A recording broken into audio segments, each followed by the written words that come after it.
Now let's talk about maximum intensity condition of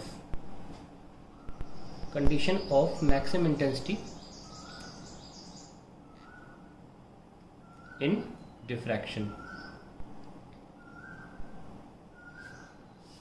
So we have already got that I equals to I naught sine square beta by beta square as a formula for intensity. In terms of beta by beta is pi b sine theta by lambda. In turn we can say that we have a function of intensity in terms of angle. That means ये हमारा slit है और यहाँ से हमें अगर angle दे दिया जाए तो हम कहीं पे भी इंटेंसिटी निकाल सकते हैं. नाउ जब हमने थीटा को ज़ीरो रखा तो बीटा भी ज़ीरो हो गया, पर हम 0/0 सॉल्व नहीं कर सकते तो लिमिट के थ्रू सॉल्व किया जाता है. Beta tends to 0 and sine beta by beta ये होता है 1. तो हमारी मैक्सिमम इंटेंसिटी कहाँ मिली? सेंटर ऑफ स्क्रीन पे जहाँ पे एंगल 0 था. अगली बार जब हमने मिनिमम निकालने की सोची तो हमने बीटा को ऐसी वैल्यू दी जिसपे साइन बीटा 0 हो जाए. भाई एक बार आपने 0 पे देख लिया तो 0 मिल गया. एंगल 0 के बाद अगली बार साइन थीटा 0 180 पे होता है, तुमने बीटा को पाई रखा. I naught sine square pi upon pi square, ये तो 0 हो गया तो अल्टीमेटली इंटेंसिटी 0 हो गई. तो जब एंगल पाई था तो हमने बीटा को पाई रखा तो थीटा कितना हुआ? Let us check that. Beta को हमने पाई रखा था और खुद बीटा कितना था? Pi B sine theta by lambda equals to pi. Cancel. So sine theta क्या आ गया? Lambda by B. या क्योंकि एंगल्स बहुत छोटे हैं तो हम ये कह सकते हैं कि जब थीटा की वैल्यू इतनी थी वेवलेंथ अपॉन स्लिट विड्थ ये भी है, तो इस एंगल पर theta equals to lambda by B पर हमको पहली बार मिनिमम मिलता है. ओके, यानी कि यहाँ से यहाँ तक ब्राइटनेस है और सिमेट्री के हिसाब से नीचे भी यहाँ से यहाँ तक लैम्डा बाई बी हम माइनस मिलेंगे क्योंकि एंगल क्लॉकवाइज है, ब्राइटनेस है. यानी कि यहाँ से लेकर यहाँ तक रोशनी ही रोशनी है. That is called central bright maximum. अब हम बात करते हैं मैक्सिमा फाइंड करने के लिए. जब मैक्सिमा फाइंड करने चलेंगे तो हम ये देखेंगे कि साइन थीटा की मैक्सिमम वैल्यू क्या है. हम सबको पता है कि साइन थीटा की मैक्सिमम वैल्यू 1 होती है. और कहाँ पर मिलती है हमको? बहुत जगहों पर मिलती है 1. और क्योंकि स्क्वायर हो रहा है तो -1 को भी हम कंसिडर कर सकते हैं. तो कहाँ मिलेगा हमें? प्लस और -1 में से कुछ भी पहली बार मिलेगा हमें π/2 पे. तो एक बार ज़रा π/2 को रख के देखते हैं हमें क्या कंडीशन मिल रही है. Beta is π/2 and pi B sine theta by lambda is π/2. Pi से pi cancel, then we have sine theta is equals to 1/2 lambda by B. पर यह एक प्रॉब्लम आ गई. लैम्डा बाई बी का आधा एंगल है, यानी कि यहाँ पे कहीं हमें ये कहना चाह रहा है कि मैक्सिमम मिलेगा क्योंकि लैम्डा बाई बी पे तो पहली बार मिनिमम मिल रहा है. तो यानी कि यहाँ से लेकर यहाँ तक, तो यहाँ से लेकर यहाँ तक ब्राइटनेस ही ब्राइटनेस है सेंट्रल मैक्सिमम की. तो π/2 लेने का कोई मतलब नहीं बनता क्योंकि अभी भी हम सेंट्रल मैक्सिमम पे ही हैं. इसलिए π/2 लेने का फ़ायदा नहीं है क्योंकि पहली बार मिनिमम मिल रहा है लैम्डा बाई बी पर और यहाँ से लेकर यहाँ तक ब्राइटनेस ऑलरेडी मौजूद है. सो मैक्सिमम पहला मैक्सिमम, क्योंकि central maximum is the first maximum, तो हम जो बाकी मैक्सिमम का नाम हम लेते हैं उनको नाम रखा गया है फर्स्ट सेकेंडरी मैक्सिमम. ऐसे बोलते हैं हम, secondary maximum, first secondary maximum. तो सेंट्रल मैक्सिमम के अंदर नहीं आ सकता फर्स्ट सेकेंडरी मैक्सिमम, वो मिनिमम के बाद आएगा. तो लैम्डा बाई 2 भी आना गलत है क्योंकि लैम्डा बाई बी तक तो पहला ही सेंट्रल मैक्सिमम ऑलरेडी मौजूद है. तो ये तो इसके बाद आएगा. इसलिए इवन तो बीटा पे 1 आ रहा है पर लैम्डा बाई बी का आधा एंगल होने की वजह से, यानी कि सेंट्रल मैक्सिमम में इसके पाए जाने की वजह से ये बीटा को λ/2 से स्टार्ट नहीं किया जा सकता। तो अगली बार प्लस या -1 में से कब आएगा, जब साइन बीटा को हम -1 मानेंगे। एक बार 1 ले लिया -1 और हमें मिलता है वो 3π/2 पे। तो अब हम देखते हैं 3π/2 रखने से क्या मिलता है हमको, beta is equals to πb sin theta by lambda also is equals to 3π/2। So pi से pi cancel and then sine theta will be 3λ/2b। तो अब ठीक है, इसको थोड़ा समझने के लिए हम 1.5 λ/b भी लिख सकते हैं, यानी कि 1.5 गुना ऑफ λ/b। तो पहली बार मिनिमम हमें मिलता है 1 टाइम्स λ/b पे, तो 1.5 गुना करीब करीब यहाँ होगा ना। तो जब तक ये नहीं स्टार्ट होगा 1.5 λ/b तब तक आपको डार्कनेस मिलती रहेगी, ठीक है। तो यहाँ पर हमारा फर्स्ट मैक्सिमम लाई करता है, ओके। एंड बट ऑब्वियस बात है, इसके बाद हम एक एक से बढ़ाते रहेंगे। 1.5 लैम्डा हो गया, अगली बार आएगा 2.5 लैम्डा, फिर आएगा 3.5 लैम्डा एंड सो ऑन, चलता रहेगा। तो आज उसको स्क्रीन को पैटर्न स्क्रीन पर किस तरह की पोजीशनिंग होगी वो भी देख लेते हैं। तो ये हमारा डिफ्रैक्शन पैटर्न है, सेटअप है सॉरी, जिसमें हमें पहली बार λ/b पर मिनिमम इंटेंसिटी मिलती है, फर्स्ट मिनिमम फर्स्ट। उसके बाद 1.5 लैम्डा पे ये कितना है, 1.5 λ/b पे हमें फर्स्ट सेकेंडरी मैक्सिमम मिलता है। उसके बाद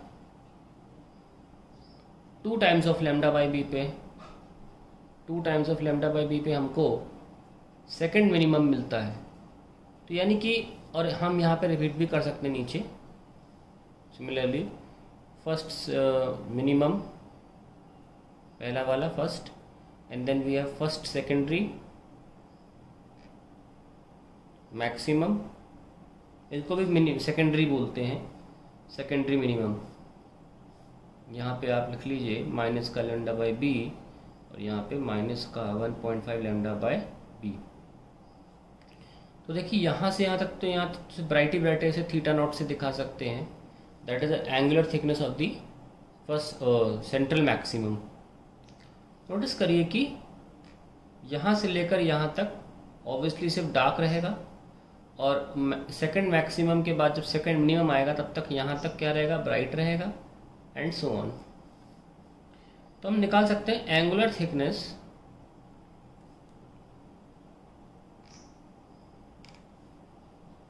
ऑफ एनी सेकेंडरी मैक्सिमम। तो जैसे कि कोई मैक्सिमम है, क्या आया है आपका मैक्सिमम, थीटा 1 आया है 3/2 λ/b। थीटा 2 आया है, कितना आएगा, 2.5 आएगा ना, 1.5 पे, फिर मैंने कहा था ना एक बढ़ा दीजिए, 2.5 पे आएगा 5/2 λ/b। तो एक तरह से थीटा 1 को हमने क्या लिख सकते हैं, 1 पे 3 आ रहा है, 2 पे 5 आ रहा है, तो nth मैक्सिमम पे क्या आएगा, ध्यान रखा nth मैक्सिमम का फॉर्मूला डेराइव कर रहा हूँ मैं, 2 पे 5, 3 पे 1 पे 3, तो 2 टाइम्स ऑड नंबर है और एक ज़्यादा है, तो 2n+1 लेना पड़ेगा upon 2 λ/b। That is the formula for maximum. और याद रखें, ऐसी थीटा 1 डैश डार्क वाले के लिए λ/b था पहले, दूसरे वाले के लिए 2 λ/b, तो nth के लिए क्या होगा, n λ/b। तो ये तो हमारी कहानी हो गई। अब हम चाहते हैं कि हम इसका डिफरेंस देख लें कि कितनी थिकनेस आ रही है। तो theta n minus theta n minus 1, तो 2n+1 upon 2 λ/b minus 2n minus 1+1 λ/2b। Notice करेंगे तो आंसर आएगा λ/b, ठीक है। और जो सेंट्रल मैक्सिमम है उसकी थिकनेस निकल के आती 2 λ/b। सो ये प्रूव हो जाता है that central maximum is twice the other secondary maximums या मिनिमम्स। थीटा से दिखा देते हैं हम, ये बहुत इंपॉर्टेंट प्रूफ है कि सेंट्रल मैक्सिमम डबल होता है। ओके, पोजीशन की कंडीशन भी हम इसमें निकाल लेते हैं कि हमको nth मैक्सिमम कहाँ मिलता है। nth मैक्सिमम हमें मिलता है 2n+1 लेमडा बाई बी पे, यहाँ पे मतलब इस एंगल पे मिलता अपॉन 2 पे मिलता है। तो ये अगर हाइट है yn और ये कैपिटल D है तो हम थीटा n को tan थीटा n भी मान सकते हैं क्योंकि एंगल छोटे हैं। और फिर tan थीटा क्या होता है y/d, yn upon capital D is 2n+1 lambda by 2b। तो yn क्या हो जाएगा 2n+1 lambda d by 2b।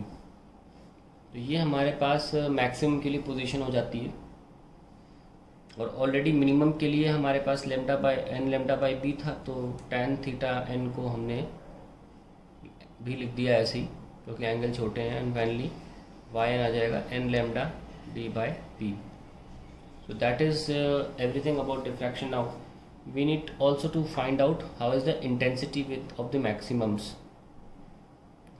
So intensity जो आती है पहली बार I0 sin square beta by beta square. So पहली बार जो बीटा रखा गया वो 3π/2 रखा गया, ठीक है। तो पहली जो इंटेंसिटी है first secondary intensity will be 1 क्योंकि -1 का स्क्वायर हो जाएगा और नीचे आएगा 3π/2 का होल स्क्वायर। तो ये आएगा I0 upon 9π²/4 which will be approximately 4 upon pi square को 10 ले रहा हूँ 90, अप्रोक्सीमेटली 1/22 I0 आ रहा है। दूसरी बार करेंगे तो I0 अगली बार हमें 5π/2 पे मिलेगा 1, तो ये फिर भी 1 ही हो जाएगा और नीचे 5π/2 को स्क्वायर करना पड़ेगा क्योंकि ऊपर तो 1 बनता रहेगा। 4 अपॉन 5 का square 25, pi square 10 that is 250। I0 approximately 1/62 I0 हम ले सकते हैं। तो इस तरीके से देखिए कि इंटेंसिटी कितनी ड्रास्टिकली डिक्रीज होती है बाकी अदर मैक्सिमम्स में। इंटरफेरेंस में इंटेंसिटी सेम रहती है सारे मैक्सिमम की, पर डिफ्रैक्शन में इंटेंसिटीज घटती रहती है जैसे जैसे हम सेंट्रल मैक्सिमम से दूर जाते हैं। जैसे कि हम इसको पैटर्न बना के दिखाते हैं आपको कि मान लीजिए ये स्क्रीन है और ये जो लाइन है ये इंटेंसिटी को दिखाएगी, लंबाई को इंटेंसिटी की। तो मान लीजिए सेंटर है तो ये आपका इंटेंसिटी आ गई, ठीक है, इतनी। और बाकी जो दूसरी इंटेंसिटी होगी ये कितनी कम है और तीसरी तो बिल्कुल ना के बराबर। तो इस तरीके से होता है क्योंकि ये पूरा कितना है I0 और अगली बार जो इंटेंसिटी है उसको 22 गुना करीब करीब कम होना पड़ेगा I0/22 और इस वाली को तो बहुत कम होना पड़ेगा I0/62। सो इंटेंसिटी इस तरीके से है दीवार पे कि सेंट्रल मैक्सिमम देखेंगे कि डबल होता है बाकी के। अगर ये थीटा अगर ये इसकी बीटा नॉट थिकनेस है तो बाकी की बीटा है जो कि 2 बीटा के बराबर है एंगुलर थिकनेस। सो ये सब आपके बारे में बहुत इम्पोर्टेंट है कि पहली इंटेंसिटी आ रही है हमारी I0 मतलब सेंट्रल वाली, और बाकी जो हैं I1 will be I0/22 and I2 will be I0/61 या 62। इंटेंसिटीज घटती चली जा रही बहुत बुरी तरीके से। तो ये बहुत बड़ा डिफरेंस है क्योंकि इंटेंसिटीज इंटरफेरेंस में बिल्कुल समान आई थी, बिल्कुल बराबर बनी थी, पर डिफ्रैक्शन में ये कम हो जाती हैं। पूरा मैथमेटिकल एनालिसिस आपके सामने है, जितनी बार देख सकते हैं देखिए और आप आंसर कर पाएंगे। ऑब्वियसली एग्ज़ाम में कभी भी डेरिवेशन में सारी चीज़ें नहीं पूछी जाती, इन तमाम चीज़ों में कोई एक चीज़ ही पूछी जाएगी, लेकिन डेरिवेशन आता है इसका।